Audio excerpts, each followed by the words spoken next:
Eu vou indicar coisas que eu pensei para esse encontro, coisas que vocês podem ou não aproveitar, coisas que vocês devem adaptar à realidade de vocês, coisas muito claras para os próximos anos.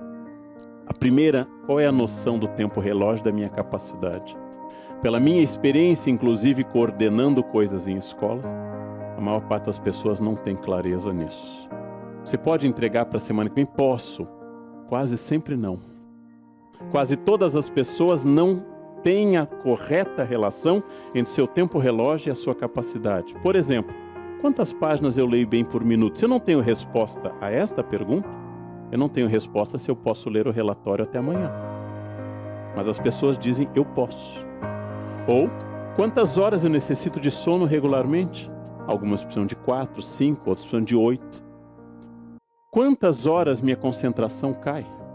Algumas pessoas isso decai em minutos, outras têm um foco maior. Concentração é uma educação. Se eu não tenho resposta para isso, eu não posso responder a nenhum chefe e a nenhum colega se eu posso fazer essa tarefa. Há pessoas que não podem atravessar a noite trabalhando.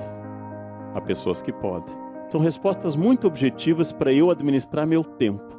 E a primeira delas é: qual é o limite da minha capacidade? Em que eu preciso de ajuda, às vezes química, café, por exemplo, Red Bull. Vamos parar por aqui, que o Supremo ainda está debatendo o restante.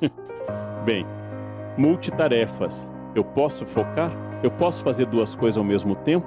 Eu estou inclinado a pensar que isso tem a ver com alguma habilidade prévia que pode ou não ser desenvolvida. Há pessoas que conseguem ver várias coisas ao mesmo tempo. E há pessoas que não conseguem. E eu posso treinar um pouco isso. Eu posso focar ou eu posso dividir.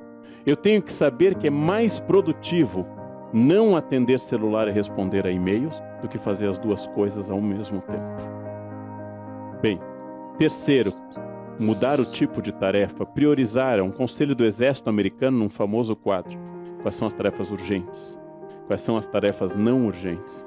Quais são as tarefas de médio e longo prazo? O que eu tenho que decidir para agora ou para daqui a alguns anos. Quarto, evitar sempre a tarefa seguinte. Ela é o envenenamento da atual. Se eu estiver aqui falando com vocês, onde eu creio estar, na minha consciência inteiro, e não pensando no meu voo à tarde para Salvador, na palestra da noite e amanhã, eu vou tornar este momento ruim para vocês e para mim. E não vou melhorar o momento seguinte. Estar onde eu estou, concentrar-se. Estar inteiramente dedicado àquilo que eu estou como se fosse o único lugar do mundo. Isto vai dar um foco extraordinário. Usar os recursos eletrônicos e não ser usado por eles. Sair de 99,9 grupos do WhatsApp que vocês estão. Parar de receber informações inúteis que enchem de lixo, não acrescentam nada e atrasam. Característica de um loser é dividir a sua atenção com coisas sem importância. Então, quais são os recursos eletrônicos que podem me ajudar? O vício das redes sociais. Ter que comunicar tudo. Cheguei, estou aqui, kkkk. Né? Almocei, chove. Né? Pensem quais são as informações relevantes que eu preciso dar. E quais são as irrelevantes. E deixem os outros trocar informação o dia inteiro sobre o nada. E foquem naquilo que só vocês podem fazer. É um vício. Não é o patrão que tem que barrar o Face, gente. São vocês que têm que barrar o Face. São vocês que têm que estabelecer um filtro. Se vocês somarem as horas dedicadas ao Face, pensem no que representa de fato. Ou qualquer outra rede. Quando eu tenho muitas tarefas, é bom diversificá-las. O corpo e o cérebro respondem muito bem a uma atividade física, seguida de uma atividade intelectual, seguida de uma atividade afetiva. Responde muito bem ao exame de uma planilha Excel, seguida de uma análise de um texto mais geral. É muito ruim ficar em planilha Excel 12 horas seguidas. É muito ruim isso. O corpo tende a mudar o foco e o cérebro desliga automaticamente quando a repetição acontece. Voltamos ao casamento. As horas para as estratégias de médio e de longo prazo. Se eu não controlar isso, eu serei um tarefeiro. E vocês sabem melhor do que eu, como administradores e estudantes, que a todo instante as tarefas que chegam a nós são as tarefas do cotidiano. Eu aqui pensando na matriz energética do Brasil e o mundo quer que eu troque a lâmpada do corredor.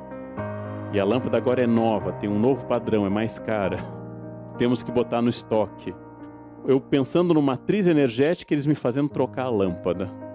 Eu querendo essas coisas, ou seja, eu tenho que estabelecer um tempo, pensar a médio e longo prazo, ou eu nunca terei este tempo. E esse tempo não pode ser sexta no final do dia. Assassinos do tempo, culpados, celular, o computador, companhias de amigos e colegas. Claro que um amigo bom é excelente. Claro que até um colega pode ser excelente, é possível. Há estudos demonstrando que há colegas interessantes. Mas a falta de objetividade nas reuniões é a morte. É a morte. As pessoas seduzidas pela própria voz. As pessoas que introduzem um tema longamente. Eu queria... isso que o diretor acabou de me pedir, que eu acho que é muito importante, assim, que eu vou expressar minha opinião. Não sei se é de todo mundo, mas eu vou falar da minha opinião neste momento e, basicamente, acho que nesse tema que nós estamos tratando, eu tenho vontade de estrangular um ser assim, gente. Eu tenho vontade de estrangular, de enfiar algum fio 220 para ver se a pessoa fala aquilo. Acabava de falar a Berenice no carro. Às vezes eu atravesso a cidade de São Paulo, não? Para ter uma reunião que a pessoa me diz uma coisa que podia ter ido por e-mail. Ou Skype, que é uma invenção maravilhosa. Eu não preciso de quase mais nada presencial, gente, nem sexo, não preciso de mais nada presencial. É muito mais seguro, mais rápido e mais prático. Algumas ocasiões que olhar no olho é bom, mas cada vez menos. Cada vez menos. Mas trânsito, falta de planejamento. Planejamento é fundamental para tudo. Esses são assassinos do tempo. Quando eu consigo, eu vou chegar a esse assassino mor que são as redes sociais, que podem ser úteis. Passei anos fora do Face, tinha deletado, voltei. Já estou pensando de novo se vale a pena, porque as pessoas vão demandando. Elas vão demandando cada vez mais. E as pessoas mandam uma mensagem, então você virá, sim, que bom. Aí o outro responde, ok, obrigado, um abraço. E vão mais 10 mensagens, já foi tratado do tema. Não? Respeitem o tempo. Respeitem um tempo, né? Ninguém é eterno. Tirando a Rainha Elizabeth II, gente, ninguém é eterno. Ninguém vai ficar aqui para sempre. Nós não temos esse tempo eterno. Eu acho fundamental para toda atitude de vida o autoconhecimento. Onde está a minha ansiedade? O que provoca a minha ansiedade? Tempo e prioridades. Qual é o caminho? O que eu faço com o meu tempo quando ninguém está olhando? Eu gosto de leitura. Isso você diz para o entrevistador. Se a sua diversão principal é o controle remoto, já fiz entrevista para emprego a pedido de escritórios de direito, é fascinante, todo mundo só lê livros maravilhosos, gosta de teatro, bons espetáculos musicais, Sala Cecília Meirelles, é fascinante, não? E aí você começa a checar essa cultura, ela é rasa, quer dizer, eu sou de fato, dizer com clareza, algumas pessoas buscam na vida dinheiro. Não é ruim, mas é o seu foco. Outras buscam família, umas tentam dividir entre as duas coisas, mas eu tenho que ter clareza, autoconhecimento. O grande desafio que fundou a filosofia socrática, conhece a ti mesmo. Esse é o início da filosofia socrática. Conhece a ti mesmo. E a maioria de nós tem um déficit enorme sobre o seu conhecimento. A maioria de nós. Bem, e finalmente, um conselho estranho. Se eu estou afogado das 6 da manhã às 11 em trabalho, nunca vou fazer nada muito significativo.